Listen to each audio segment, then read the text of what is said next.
बिस्मिल्लाहिर्रहमानिर्रहीम। बच्चों, पिछली वीडियो के अंदर आपने देखा था कॉन्सेप्ट्स ऑफ होम्योस्टैसिस में कि होम्योस्टैसिस क्या है। इसके जो है आपने मैकेनिज्म 3 देखे थे, ऑस्मोरेगुलेशन, थर्मोरेगुलेशन और एक्सक्रीशन, और उसके बाद इसकी इंपॉर्टेंस देखी थी। आज की वीडियो के अंदर बच्चों हम देखेंगे कि ये जो होम्योस्टैसिस मैकेनिज्म है ये वर्क कैसे कर रहे हैं, इनकी हम वर्किंग को डिस्कस करेंगे। तो बच्चों, सबसे पहली बात कि हमारा जो एक्सटर्नल इन्वायरमेंट है वो कंटिन्यूसली जो है वो चेंज हो रहा है। तो उसके जो भी कंपोनेंट्स आप बात कर लें, the components of external environment fluctuate continuously. तो यहाँ पर आप अगर बात कर लें एक्सटर्नल इन्वायरमेंट के कंपोनेंट्स में, पानी की कर लें, हवा की कर लें, सॉइल की कर लें, टेम्परेचर, पीएच, हर कंपोनेंट जो है वो मुसलसल चेंज हो रहा है।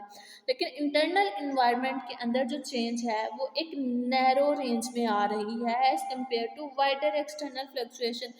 बाहर अगर टेम्परेचर जो है बच्चों वो 45-50 डिग्री सेल्सियस पर पहुंच गया है, तो इतनी ही चेंज, इतनी बड़ी चेंज हमारे अंदर नहीं आती, बल्कि अंदर तो नॉर्मल हमारे बॉडी का टेम्परेचर जो है वो 37 है। तो 37 से क्या हो जाता है, बढ़ते हुए 38 तक हो जाएगा। ठीक है, जब बाहर टेम्परेचर बहुत कम हो गया है तो 37 से कम होते हुए 36 तक चला जाएगा। यानी हमारे पास 36 से लेकर 38 तक की रेंज है। टेम्परेचर ज़्यादा हो गया तो मैक्सिमम रेंज पर हम चला जाएगा, और टेम्परेचर कम है बाहर तो मिनिमम रेंज पर चला जाएगा। तो लेकिन चेंज आनी एक नैरो रेंज के अंदर है, बहुत कम। नैरो होता है बहुत कम, एक महदूद सी रेंज के अंदर चेंज आनी है। उतनी नहीं आनी जितनी बाहर इतना ज़्यादा वो टेम्परेचर जो है वो ज़्यादा चेंज हो जाते, उतनी चेंज नहीं आएगी। चाहे आप टेम्परेचर की बात करो, चाहे आप वाटर की बात करो, पीएच, किसी भी चीज़ की बात करो, चेंज एक महदूद नैरो रेंज के अंदर आती है। ऐसा क्यों हो रहा है? ऐसा इसलिए हो रहा है कि कंट्रोल सिस्टम्स जो हैं बहुत से, this occurs with various control systems की मदद से हो रहा है। अब होम्योस्टैसिस जो है उसने वर्क करना है, चेंज को नैरो रेंज में रखना है। तो किसकी मदद से? कुछ सिस्टम्स की मदद से, जिनको हम बोलते हैं कंट्रोल सिस्टम्स। इनके बारे में फर्दर हम थोड़ा सा पढ़ते हैं आगे ना। तो अभी जो आपने देखना है कि control system, various control system कौन कौन से हो सकते हैं, तो सेंट्रल नर्वस सिस्टम हो सकता है और एंडोक्राइन सिस्टम हो सकता है। इनकी मदद से जो है वो होम्योस्टैसिस वर्क करता है लिविंग थिंग्स के अंदर। इसके नतीजे में क्या होगा, कंट्रोल सिस्टम जब वर्क करेंगे हमारा इंटरनल जो इन्वायरमेंट है वो उसकी प्रोटेक्शन होगी। किससे? उन नुकसानात से जो कि होनी थी। कब नुकसानात होने थे? जो चेंजेस आनी थी, फ्लक्चुएशंस की वजह से, चेंजेस की वजह से जो अंदर हमारे नुकसानात होने थे उससे जो है हम बच जाएंगे, हमारी बॉडी लिविंग थिंग्स की बच जाएगी।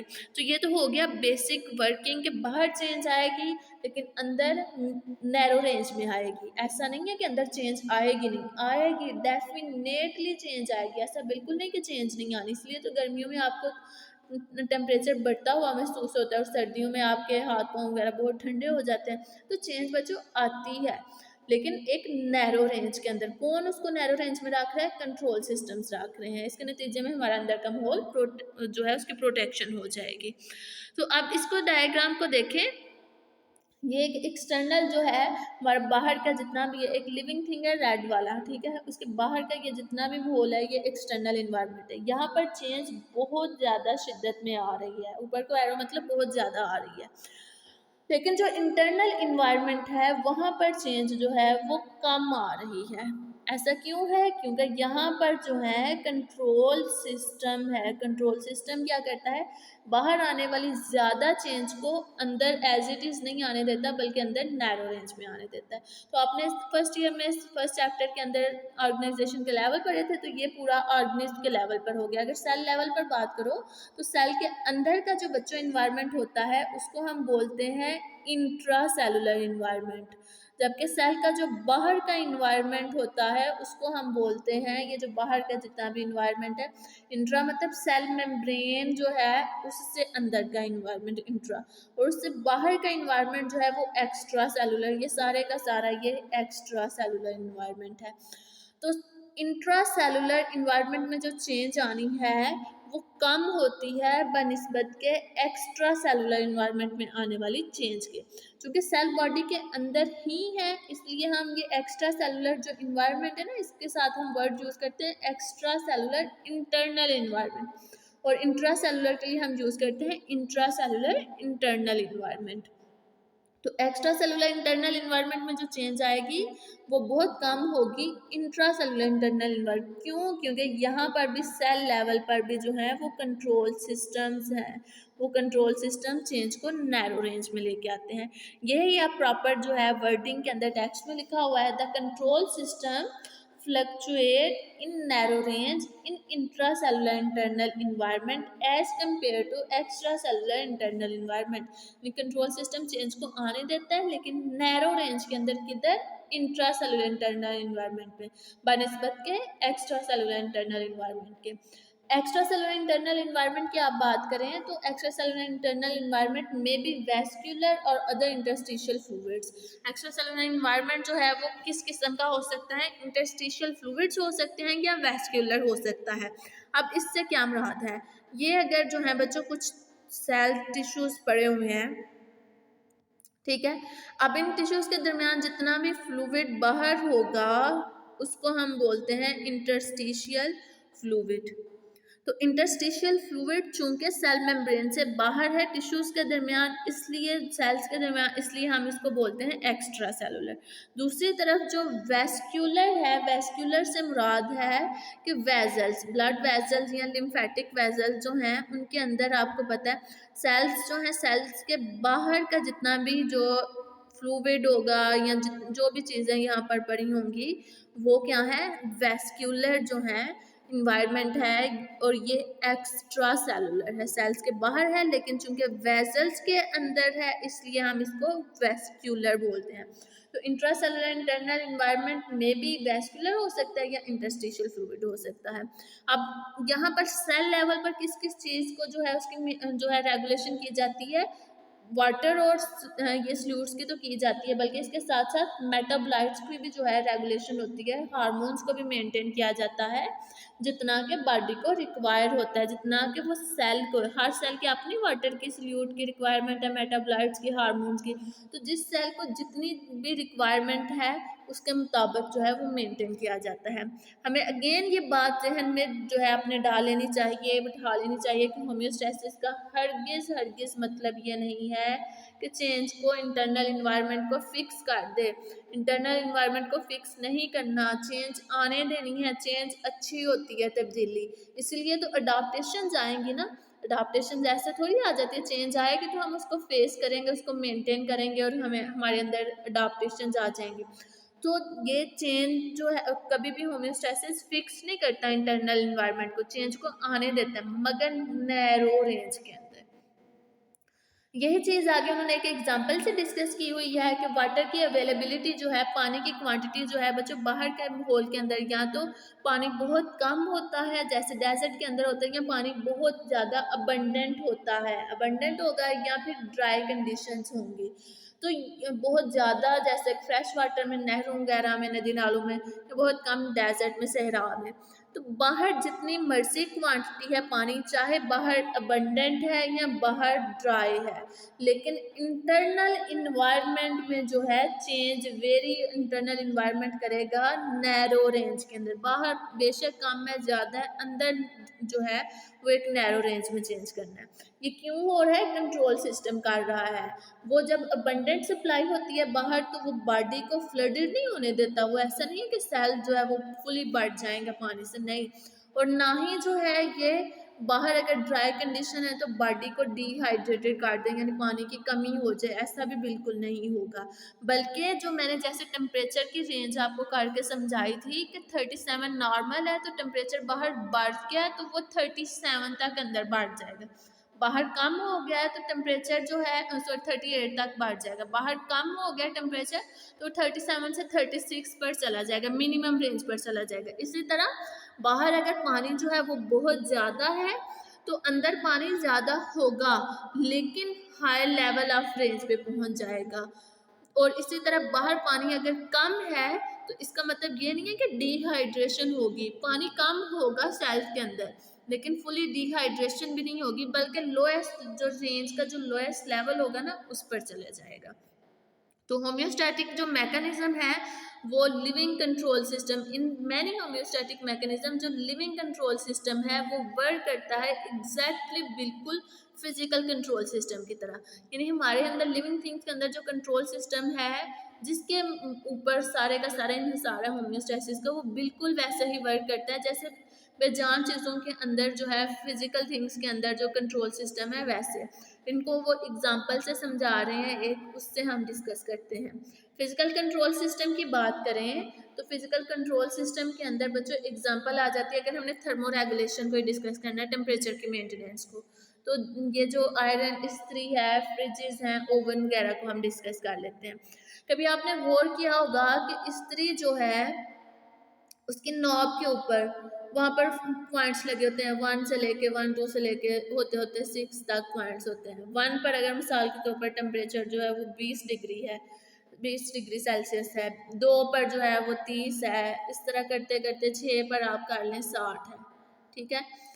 अब क्या होता है कि जैसे ही आप इस्त्री ऑन करते हो, आप सेट करते हो, अगर आपने 3 सेट किया है, ठीक है, इसके ऊपर जो भी पॉइंट जितना भी टेम्परेचर है, मिसाल के तौर पर 40 है, इसके ऊपर 40 डिग्री है, तो आपने 40 डिग्री पर रखना चाह रहे हो, तो टेम्परेचर जो है वो सेंसर इस्त्री के अंदर एक, अब कंट्रोल सिस्टम के 3 जो है कंपोनेंट्स होते हैं, sensor, control centre, on off switch.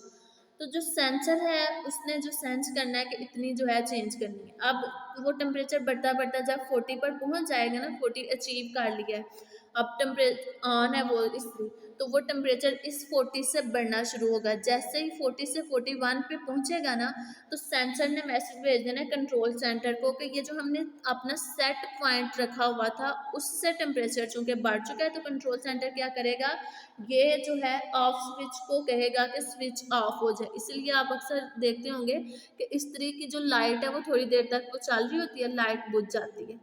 अब जैसे ही वो वापस कम होते होते फिर से 40 पर आ जाएगा और फिर 40 से नीचे जाना शुरू हो जाएगा 39 से, तो फिर से जो है वो देखेगा, ये सेंसर जो है वो कहेगा कि अब टेम्परेचर जो 40 हमने सेट किया हुआ है, सेट पॉइंट उससे कम जा रहा है, तो कंट्रोल सेंटर हुक्म देगा, कंट्रोल सेंटर को मैसेज भेजेगा कि टेम्परेचर कम हो रहा है। कंट्रोल सेंटर क्या करेगा कि वो ऑन स्विच को कर देगा कि दोबारा से ऑन हो जाओ और टेम्परेचर को बढ़ाना शुरू कर दो, यानी 40 पे ही रखना है।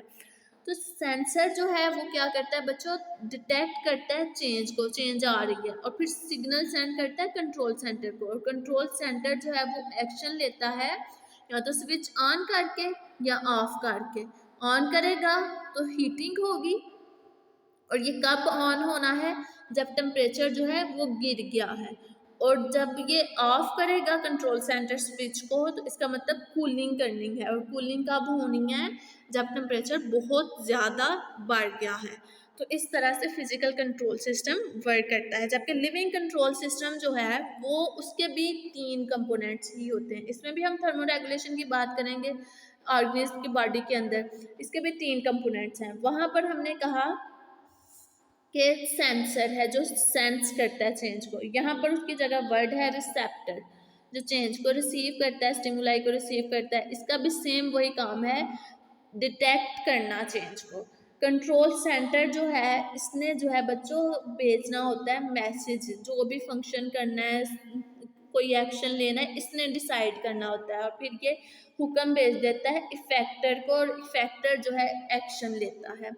तो रिसेप्टर क्या करता है, वो टेम्परेचर को चेंज करेगा उसके, और फिर उसके अकॉर्डिंग चेंज किस में आती है, सेट पॉइंट। हमारी बॉडी का सेट पॉइंट क्या है, 37 है ना, तो इसने रिसेप्टर ने चेंज को डिटेक्ट करना है। अच्छा, अगर ये चेंज जो है वो डिटेक्ट करता है कि यहाँ पर जो है टेम्परेचर बढ़ रहा है बॉडी का, यानी 39 अगर हो गया, फॉर एग्जांपल 38 39 हो गया, 39 हमारा चेंज हो गया, तो रिसेप्टर ने मैसेज भेजना है कंट्रोल सेंटर को कि इतना टेम्परेचर उसने पहले डिटेक्ट किया, पहचाना कि इतना हो गया, और फिर मैसेज भेज दिया कंट्रोल सेंटर। कंट्रोल सेंटर क्या करेगा, वो ब्रेन है हमारा, वो क्या करता है कि अच्छा इतना टेम्परेचर हो गया, इसको कम करना है। कैसे कम करना है, वो मैसेज भेज देता है इफेक्टर्स को। इफेक्टर्स जो हैं अब इस केस में मुख्तलिफ हो सकते हैं, तो वो क्या, अगर ग्लैंड्स को अगर भेज देता है इफेक्टर, इस केस में अगर ग्लैंड्स हैं तो ग्लैंड्स के पास मैसेज आएगा, इफेक्टर ने, ये कंट्रोल सेंटर ने भेजा मैसेज ग्लैंड्स के पास जो कि इफेक्टर हैं।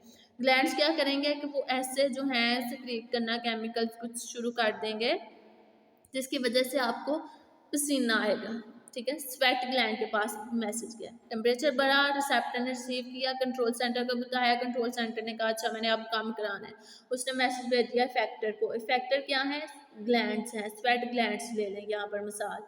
तो उससे क्या होगा, स्वेट ग्लैंड्स जो है वो एक्टिव होंगे और वो पसीना पैदा करना शुरू हो जाएंगे ना, स्वेटिंग। तो उससे क्या होगा, टेम्परेचर हमारी बॉडी का कम होना शुरू हो जाएगा। तो ये एक लिविंग कंट्रोल सिस्टम की एग्जांपल है कि रिसेप्टर ने चेंज डिटेक्ट की, कंट्रोल सेंटर को मैसेज भेजा, ये चेंज आ गया, कंट्रोल सेंटर जो है वो उसको सिग्नल भेज देगा आगे इफेक्टर को कि ये वाला तुम एक्शन लो, और इफेक्टर जो है एक्शन परफॉर्म करेगा। तो ये बिल्कुल सेम वैसे ही है फिजिकल कंट्रोल सिस्टम की तरह। अब बच्चों फीडबैक मैकेनिज्म है, बहुत ज़्यादा इंपॉर्टेंट है डेफिनेशन, और ये अक्सर पूछी भी जाती है। Feedback mechanism, detection of change, सबसे पहले चेंज को डिटेक्ट करना होता है कि चेंज आ गई है, उसको फिर सिग्नल सेंड करना होता है, उसके बाद चेंज को डिटेक्ट कौन करता है, रिसेप्टर। रिसेप्टर ने चेंज को डिटेक्ट किया और सिग्नल सेंड किया कंट्रोल सेंटर के पास। क्यों किया कि कंट्रोल सेंटर आगे एक्शन के लिए इफेक्टर को कहे कि तुम रिस्पॉन्स जनरेट करो। तो detection of change and sending signal to control centre किस पर्पस के लिए, इफेक्टर के रिस्पॉन्स लेने के लिए। इस सारे प्रोसेस को बोलते हैं फीडबैक मैकेनिज्म। तो फीडबैक मैकेनिज्म क्या है कि चेंज को डिटेक्ट करने के बाद सिग्नल सेंड करना कंट्रोल सेंटर को, और फिर कंट्रोल सेंटर के आगे से उसका हुक्म देना इफेक्टर को कि तुम एक्शन परफॉर्म करो, और उसका एक्शन परफॉर्म करना, ये सारा प्रोसेस फीडबैक मैकेनिज्म है। फीडबैक मैकेनिज्म की बच्चों दो टाइप्स हैं, negative feedback mechanism, positive feedback mechanism. Negative feedback mechanism जो है हमें ज़्यादा लिविंग थिंग्स के अंदर नज़र आता है। इसमें क्या होता है कि इन दीज प्रोसेसेस इफेक्टर का जो रिस्पॉन्स है ना वो उल्ट होगा to the change in external environment, यानी एक्सटर्नल इन्वायरमेंट में जो चेंज आई है उसके उल्ट इफेक्टर ने रिस्पॉन्स जनरेट करना हो, तो उस मैकेनिज्म को बोलते हैं नेगेटिव फीडबैक मैकेनिज्म। इसकी एग्जांपल है थर्मो रेगुलेशन और ऑस्मो रेगुलेशन। कैसे उल्ट करता है ये एग्जांपल से देखें। क्या हो रहा है, ये एक ऑर्गेनिज्म है, ठीक है, इसमें क्या हुआ, टेम्परेचर इसका जो है बढ़ गया। चेंज किस चीज़ की डिटेक्ट किसने की, रिसेप्टर ने क्या किया, टेम्परेचर बढ़ा है। कंट्रोल सेंटर के पास मैसेज गया, कंट्रोल सेंटर ने क्या कहा, कूलिंग सिस्टम को ऑन कर दो, एक्टिव कर दो, जो कि स्वेटिंग है। अब इसके नतीजे में कूलिंग ऑन होगा तो बॉडी का टेम्परेचर जो है वो कम हो जाएगा, यानी इफेक्टर का रिस्पॉन्स जो है वो उल्ट आया है चेंज के। चेंज क्या थी, टेम्परेचर बढ़ा था, इफेक्टर ने क्या किया, टेम्परेचर कम कर दिया। तो जब भी बाहर जो चेंज है, चेंज जो आ रही है उसके उल्ट अगर इफेक्टर का रिस्पॉन्स है तो ये नेगेटिव फीडबैक है। इसी तरह टेम्परेचर कम हो गया है तो यहाँ पर कौन सा प्रोसेस ऑन होगा, हीटिंग का प्रोसेस ऑन होगा, शिवरिंग होना शुरू हो जाएगी, कपकपाहट, जिसकी वजह से जो बॉडी का टेम्परेचर बढ़ जाएगा। तो बॉडी का टेम्परेचर कम हुआ, चेंज, इफेक्टर का रिस्पॉन्स क्या है, बॉडी का टेम्परेचर उसने बढ़ा दिया, तो ये क्या है, नेगेटिव फीडबैक है। इसके अपोजिट जो है दूसरा जो फीडबैक मैकेनिज्म है वो पॉजिटिव फीडबैक मैकेनिज्म है। उसमें क्या होता है कि जो इफेक्टर का रिस्पॉन्स है वो बिल्कुल सिमिलर होता है किसके, एक्सटर्नल इन्वायरमेंट में आने वाले चेंज के, यानी जो चेंज है उस चेंज के मुताबिक ही उसी तरह का इफेक्टर का रिस्पॉन्स होगा। तो इसको बोलते हैं पॉजिटिव फीडबैक मैकेनिज्म। इसकी एग्जांपल है एक्टिवेशन ऑफ प्लेटलेट्स। अब बच्चों इसको प्लेटलेट्स जो हैं वो ब्लड क्लॉटिंग के अंदर हेल्पफुल होते हैं, ठीक है। अगर एक जगह पे कट लग गया है उस एरिया के अंदर जो है ये दो जो है यहाँ पर प्लेटलेट्स हैं, ये प्लेटलेट्स जो हैं ये एक्टिव होंगे और इनके अंदर से कुछ केमिकल्स बाहर खारिज होना इर्द गिर्द शुरू हो जाएंगे, ठीक है, जिसकी वजह से क्लॉट बनना शुरू होंगे। अब ये जो केमिकल्स हैं ये दो प्लेटलेट्स एक्टिव हुए हैं, अब इन दो के एक्टिव होने की वजह से बहुत से केमिकल खारिज हुए हैं, तो ये केमिकल इर्द गिर्द मौजूद दूसरे जो प्लेटलेट्स हैं उनको भी एक्टिव कर देंगे और वो भी केमिकल खारिज करना शुरू कर देंगे। एक चेंज आई थी सिर्फ दो, स्टार्टिंग में दो एक्टिव हुए थे प्लेटलेट्स, इनके एक्टिव होने से और भी बहुत सारे एक्टिव हो गए हैं और मज़ीद केमिकल ख़ारिज होना शुरू हो गए हैं और जो है वो ब्लड वहाँ पर जमना शुरू हो जाएगा और बिल्कुल वहाँ पर क्लॉट बन जाएगा, ज़ख्म सील हो जाएगा। तो देखें चेंज जो आई थी, रिस्पॉन्स जो आगे जनरेट हो रहा है वो भी बिल्कुल चेंज ही की तरह का है, सिमिलर है। तो इसको बोलते हैं पॉजिटिव फीडबैक मैकेनिज्म और ये एग्जांपल है पॉजिटिव फीडबैक मैकेनिज्म की, एक एक्टिवेशन ऑफ प्लेटलेट्स। तो आज के लेक्चर में बच्चों हमने देखा कि वर्किंग कैसे करनी है मैकेनिज्म ने, जो हमने होम्योस्टैसिस के मैकेनिज्म पढ़े थे, और उसके बाद हमने वर्किंग के बाद हमने कहा कि ये जो है बिल्कुल कंट्रोल सिस्टम के थ्रू वर्किंग सारा होम्योस्टैसिस करता है, और कंट्रोल सिस्टम जो लिविंग थिंग्स के अंदर है वो बिल्कुल सिमिलर है फिजिकल के। हमने 3 कंपोनेंट्स देखे कि कंट्रोल सिस्टम के रिसेप्टर होता है जो चेंज को डिटेक्ट करता है, वो सिग्नल सेंड करता है कंट्रोल सेंटर को, और कंट्रोल सेंटर जो है हुक्म देता है इफेक्टर को कि एक्शन लो। तो ये उसके बाद फीडबैक मैकेनिज्म देखा, उसके दोनों टाइप्स देखी, विद एग्जांपल हमने डिस्कस किया। उम्मीद है आपको समझ आ गई होगी। अल्लाह हाफ़िज़।